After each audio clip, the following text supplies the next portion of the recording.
여러분 안녕하십니까. 안장위에서만 토크가 되는 토크마입니다. 오늘은 강원도 인제에 있는 인제 스피디움입니다.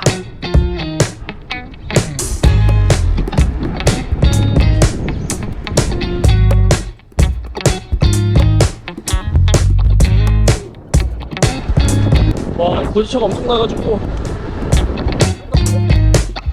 네, 오늘은 인제 스피디움이라는 서킷에 나와 있는데요. 인제 스피디움이라는 서킷은 이제 강원도 인제에 위치한 자동차 경주 트랙입니다. 피아 그레이드 2 정도 되는 서킷이고요. 국내에서는 두 번째로 규모가 큰 서킷이에요. 그래서 서킷도 있지만 이따가 보여드릴 텐데, 저 위쪽에 이제 호텔이랑 콘도 뭐 이런 데까지 복합적으로 좀 위치해 있고요. 그리고 이번에 카트장까지 신설하면서 굉장히 모터스포츠 쪽으로는 재미있는 것들이 많이 구비되어 있는, 또 이쪽에 클래식카 박물관도 있고 이 재미있는 요소들이 많이 비치되어 있는 그런 공간입니다. 일단 인제 스피디움 서킷은 3.908km 정도 되는 거리를 가지고 있고요. 강원도에 위치한 만큼 특이하게 영암이나 용인 뭐 이런 서킷보다는 이 고저차가 굉장히 많아요. 그래서 고저차 때문에 차량 사고 같은 것들도 많이 발생을 하고요. 그리고 여기 인제 서킷에서는 자전거 대회도 또 굉장히 많이 열린다고 알고 있습니다. 오늘 인제 서킷을 달리면서 할 얘기는 그 에어로다이나믹에 대한 이야기를 한번 해볼 거예요. 자, 보시죠. 1코너를 끝나면 바로 거의 경사도가 4에서 5% 정도 되는 감속을 하면서 코너를 꺾는 구간이 나와요. 이 구간이 자전거로 타도 속도가 엄청나게 많이 나오지만 자동차로 탔을 때는 저 스트레이트에서 한 240km, 50km로 오다가 이 내리막을 보면서 브레이크를 꽂아야 되는 거예요. 굉장히 무섭죠. 무서우면서 약간 다이나믹이 확실히 있는 그런 서킷이라고 볼 수가 있습니다. 그리고 나서 바로 이어지는 10%짜리 경사 엄청납니다. 일단은 제가 오늘 자전거를 조금 잘못 선택했다라는 생각이 조금 드는 게, 저는 오늘 TT 바이크에 완전히 풀 에어로 세팅을 하고 왔거든요. 근데 문제는 뭐냐면 여기 인제 스피디움 서킷은 그게 산입니다. 그래서 이렇게 TT 바이크가 필요가 사실 없다는 생각이 굉장히 많이 들고요. 저 1코너를 지나면 바로 12%짜리 경사가 시작이 돼요. 그래서 코너에서 바로 탄력을 받아가지고 이 코너까지 바로 와야 되는데 일단 그게 쉽지가 않습니다. 그래서 오늘 에어로 바이크에 저 같은 경우에는 오늘 이렇게 에어로 슈트까지 해가지고 풀 에어로로 장착을 했습니다. 근데 잘못된 선택이었네요. 지금 경사도 10%짜리 어필을 올라가면 다시 또 이 10%짜리 다운힐이 시작이 되고요. 그리고 나서 또 10%짜리 어필이 시작이 돼요. 이거 업 다운 뭐 이런 식인데, 낙타등이 있는 코스를 TT로 탄다고 보시면 될 것 같습니다. 근데 이제 제가 왜 이제 에어로 다이나믹에 대해서 자전거가 굉장히 중요하다라고 생각하냐면, 자동차 같은 경우에는 한 150마력에서 한 200마력 되는 파워로 자동차를 움직이잖아요. 한 100km로 항속을 한다고 했을 때 한 70마력? 50에서 70마력 정도를 사용하면서 100km 정도로 항속을 하게 돼요. 자전거 같은 경우에는 이 사람이 낼 수 있는 파워가 한 0.5마력 정도가 사실 될까 말까 하는 수준의 파워로 자전거를 부르고 있거든요. 우리가 내는 속도는 주로 30에서 40km 정도를 내고 있단 말이죠. 그러니까 비율로 따졌을 때 자동차가 우리보다 한 100배 정도 내는 파워를 내고 있는데, 100km에서 150km로 가고 있는데, 우리는 이제 그거보다 100배 적은 파워로 훨씬 더 높은 속도로 가기 때문에 바람의 저항이 굉장히 중요해지는 거예요. 사실 자동차로 따졌을 때 이 로드나 TT 바이크로 주행한다는 사실은 F1 자동차를 모는 것처럼 공기의 저항이 굉장히 중요해진다는 얘기가 되는 거거든요. 인제 스피디움이 약간 어필도 많아가지고 확실히 쉽지는 않네요. F1 자동차뿐만이 아니고 전세계 모든 레이싱카가 요즘에 집중하고 있는 부분이 에어로다이나믹이에요. 바람을 이용해가지고 차를 코너에서 더 누르거나 혹은 공기를 더 빠르게 뚫고 나갈 수 있는 방법들을 자동차 경주에서는 굉장히 많이 연구를 하거든요. 근데 그것만큼 아까 단순히 이제 비율을 볼 수는 없지만 제가 말씀드린 것처럼 저희가 내는 파워 대비 저희가 내는 속도는 굉장히 빠르거든요. 그래서 마치 경주차처럼 저희도 에어로다이나믹이 굉장히 중요해져요. 근데 이 바람이라는 게 굉장히 무서운 게 바람이 이제 10km로 갈 때랑 20km로 갈 때랑 우리가 느끼는 그 공기의 저항은 2배가 아니에요. 왜냐면은 바람의 저항에 대한 그 힘의 함수는 그 속도의 제곱에 비례해서 올라가게 돼 있어요. 그래가지고 이제 10km에서 바람의 저항을 받는 거랑 20km에서 바람의 저항을 받는 거는 제곱에 비례해서 더 큰 힘을 받게 되어 있다는 거죠. 그래가지고 우리가 뭐 따릉이를 타거나 이럴 때는 사실 뭐 크게 바람에 대해서 느끼지 않지만 20km가 되고 30km가 되고 40km가 되면은 이 바람이 진짜 어마무시한 힘을 우리를 이렇게 막고 있게 되는 거거든요. 그래서 자전거에는 그만큼 이 바람을 이길 수 있는 여러 가지 장비들이 있는데 그런 것들을 잘 활용해서 타셔야 본인이 가진 파워 대비해서 좋은 효율을 유지할 수가 있습니다. 예, 그래서 토크마가 오늘 이야기하고 싶은 거는 그러면 토크마가 경험해 봤을 때 여러 가지 이 자전거에 뭐 슈즈도 있고 자전거 프레임도 있고 뭐 휠셋도 있을 것이고요. 그리고 이런 의류도 있을 건데 이런 여러 가지 장비 중에서 과연 어떤 것이 에어로다이나믹에서 굉장히 영향도를 많이 미쳤냐, 아주 토크마의 주관적인 부분으로 한번 오늘 얘기를 해보도록 하겠습니다. 와, 일단은 호텔 앞까지 올라오면은 요 마지막 거의 코너까지는 계속 다운힐이에요. 부르지 않아도 한 40km, 45km까지는 그냥 나옵니다. 토크마가 생각했을 때 에어로다이나믹에 가장 큰 영향을 미치는 것은 바로 이 자세예요. 자세. 자전거 전체적으로 봤을 때 가장 공기 저항을 많이 받고 있는 것은 그 라이더입니다. 라이더. 사람이 이 자전거가 움직일 때 받는 공기 저항의 대부분을 사람이 받아요. 그래서 라이더가 어떤 자세를 취하느냐, 이게 지금 제일 중요한데, 그 중에서 이제 우리가 여러 가지 자세가 있잖아요.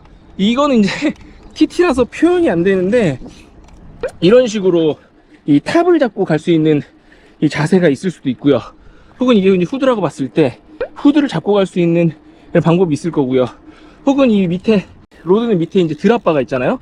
이 드랍바를 잡고 이제 가는 방법이 있을 거고, 또 TT 같은 경우에는 여기 이제 TT바를 잡고 이런 식으로 이제 주행할 수 있는 이 방법이 있을 거예요.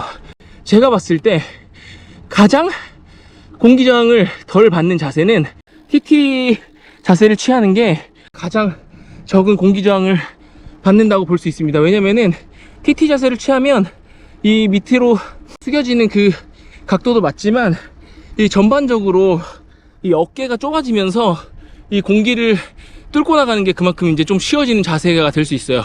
그 다음으로 이제 공기 저항을 덜 받는 자세는 제가 봤을 때는 이 드랍바를 잡는 자세가 아니고 이 후드를 잡고 에어로 자세를 취하는, 지금은 이게 표현이 안 되는데 이렇게 후드 탑을 잡고 이런 식으로 좀 기대가지고 할 수 있는 거 있잖아요. 네, 이 자세가 제가 봤을 때는 TT 자세만큼이나 굉장히 속도가 잘 나오는 자세예요.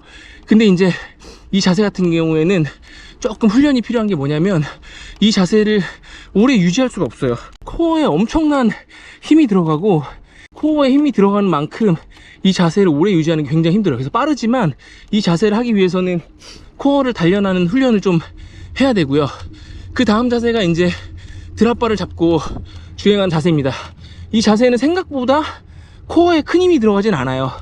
엎드려 뻗쳐 하는 자세가 이제 드랍바를 잡고 주행하는 자세라고 한다면, 후드를 잡고 이렇게 수그리는 자세는 약간 그 엎드려 뻗치보다 더 힘든 거, 예, 그 자세라고 보면 됩니다. 코어에 엄청난 부담이 돼요.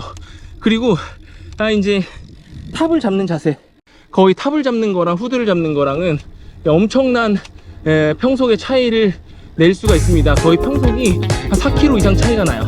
그리고 이제 토크마가 봤을 때 그 다음 사람의 자세만큼이나 중요한 그 다음 장비의 항목이 뭐냐면 바로 예, 의류입니다. 의류가 생각보다 엄청나게 중요해요. 제가 지금 이제 에어로 슈트를 입고 있지만 에어로 슈트에 대해서는 제가 다음에 상세하게 리뷰를 하도록 하겠습니다. 근데 이제 제가 말씀드리는 거는 그냥 우리가 일반 뭐 반팔 반바지를 입고 있는 거에서 이 우리가 저지나 빕숏을 입게 되면은 그거 완전히 진짜 다른 이야기가 되는 거예요. 왜냐면은 이 우리가 일반 의류를 입고 자전거를 타잖아요. 그러면은 이 10km, 20km 탔을 때 옷이 막 펄럭 이렇게 거리게 되잖아요. 그 이제 옷이 펄럭 거리는 것이 공기를 뚫고 지나갔을 때 그 옷이 펄럭 거리면서 자전거 뒤에 이제 와류를 엄청나게 만들어요. 공기를 뚫는 것도 중요하지만 자전거는 제일 중요한 게 뭐냐면 와류를 안 만들어내는 것도 굉장히 중요해요. 항력개수를 다르게 만드는 게 뒤 와류를 어떻게 만드느냐가 항력개수에 또 엄청난 영향을 미치게 됩니다. 뒤에 이제 와류가 옷이 펄럭거리면서 와류가 생기잖아요. 그러면 이제 자전거 뒤에 이 엄청나게 큰 공간이 저압인 공간이 만들어져요. 그 자전거 뒤에 엄청나게 저압인 큰 공간이 만들어지면은 앞에와 뒤에 그 압력 차이가 엄청나게 발생하면서 뒤에서 이제 자전거를 끌어당기거든요. 그래서 자전거가 공기를 뚫고 지나가는 게 훨씬 힘들어지는 그런 경우가 될 수 있습니다. 그래서 그냥 일반 옷을 입고 주행하는 거랑 저지나 빕숏을 입고 주행하는 거는 제가 봤을 때는 한 평속 한 3에서 4 차이가 날 수 있어요. 그래서 이거 옷 쫄쫄이 입고 자전거 창피해서 못 타 라고 하신다면 뭐 그럴 수 있는데 한번 입어보세요. 입어보시면 확실하게 올라간 왜 이렇게 오늘 안 힘들지? 뭐 이런 생각이 들 정도로 똑같은 평속을 주행했을 때 그런 생각이 들 정도로 의류가 엄청나게 큰 효과가 있습니다. 자, 그 다음으로 의류 다음으로 에어로다이나믹에 큰 효과가 있는 게 바로 제가 봤을 때는 휠셋이에요. 오늘은 제가 TT의 휠을 좀 바꿨는데 기존에는 이제 보라 울트라 801을 장착을 했었고요. 저는 이제 더 빠른 주행을 위해서 과감하게 코리마의 30주년 TT 휠셋을 앞 한 발이 그리고 뒤에 디스크 휠을 구매를 했습니다. 굉장히 과감한 결정이었고요. 이 휠에 대해서는 차근차근 다음에 리뷰를 하도록 할게요. 보라 802랑 어떤 느낌이 좀 다른지 이런 것들 장착하면서 어떤 이슈는 없었는지 뭐 이런 것들에 대한 리뷰는 다음에 하도록 하겠습니다. 근데 이제 제가 말씀드리는 그 에어로다이나믹의 휠셋에 대한 차이는 보라 울트라 80을 꼈다가 뭐 혹은 381을 꼈다가 디스키를 꼈다가 뭐 이런 얘기를 말씀드리는 게 아니고 휠셋이 엄청난 차이를 내긴 하는데 엄청난 차이를 내는 그런 카테고리가 처음에 이제 우리가 자전거를 샀을 때 그냥 기본형 알루미늄 휠에서 카본일로 업그레이드를 하잖아요. 그러면은 거기서 업그레이드를 했을 때 굉장히 또 많이 차이가 납니다. 특히나 이 저속으로 주행을 할 때는 그런 느낌이 안 드는데 30km 이상으로 항속을 하게 되잖아요. 그러면은 거기서는 좀 휠셋의 느낌이 좀 크게 느껴집니다. 확실히 이 휠 바깥에가 큰 이 테두리가 있다 보니까 한 50mm에서 적게는 30mm, 뭐 50mm, 80mm 뭐 이렇게 있는데 이 휠 테두리가 저렇게 두껍게 되면은 휠이 회전하면서 가지는 이 관성력이 커져요. 그래서 확실히 구르려던 휠은 계속 구르려는 그런 성질을 가지고요.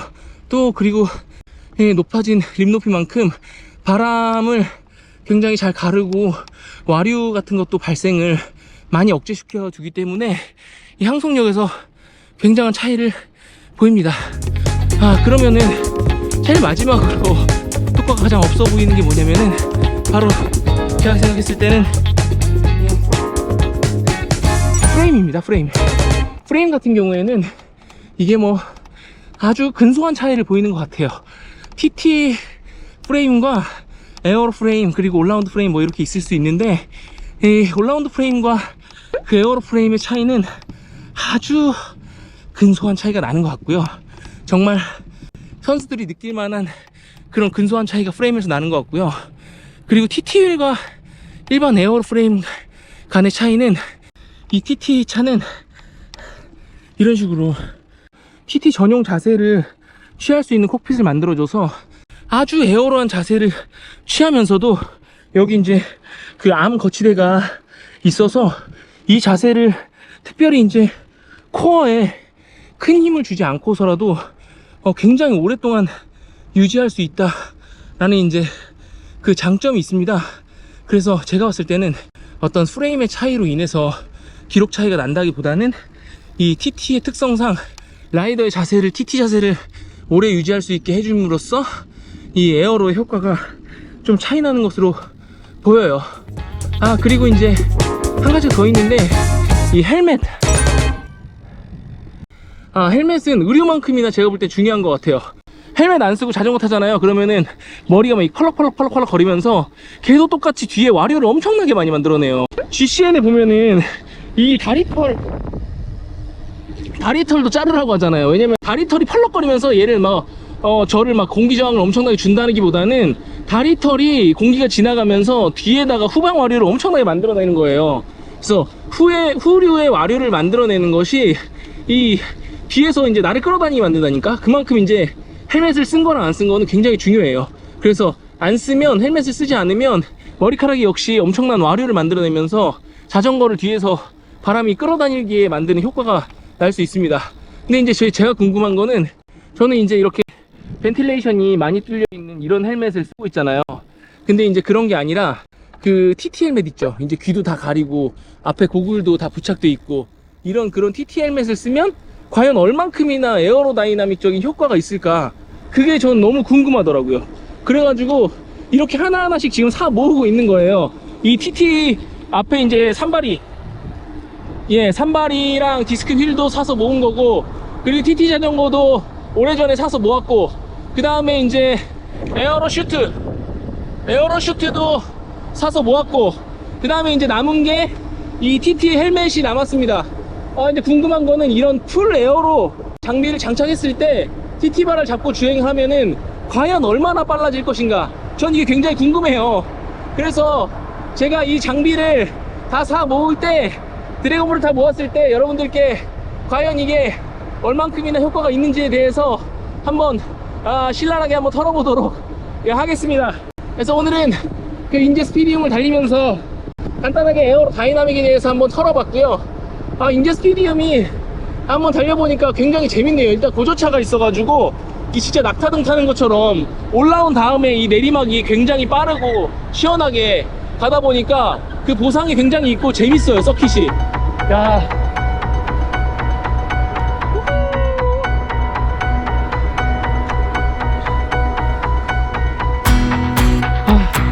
근데 내려가는 것만큼 올라가는 게 쉽진 않다. 와, 이거 디스크휠 재밌는 거 뭔지 아세요? 디스크휠 저 오늘 처음 타봤는데 이렇게 구르잖아요? 그러면 공명음 같은 게 나요. 들려보실래요?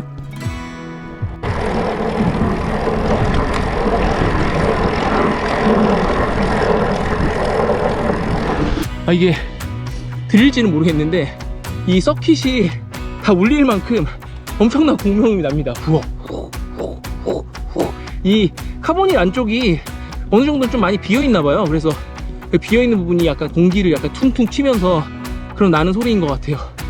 오늘의 토크마는 인제 서킷을 달리면서 이 에어로 다이나믹에 대한 이 토크마의 개인적인 이 생각을 한번 털어봤습니다. 여러분들이 생각하시는 그 에어로 다이나믹에 대한 효과, 그리고 장비에 대한 어떤 그런 경험이 있으시면 댓글로 한번 달아주시면 재미있게 또 후속 이야기를 할 수 있을 것 같습니다. 지금까지 토크마였고요. 저는 이제 호텔 가서 좀 씻어야 될 것 같네요. 몇 바퀴 달리지도 않았는데 땀이 토크마였습니다.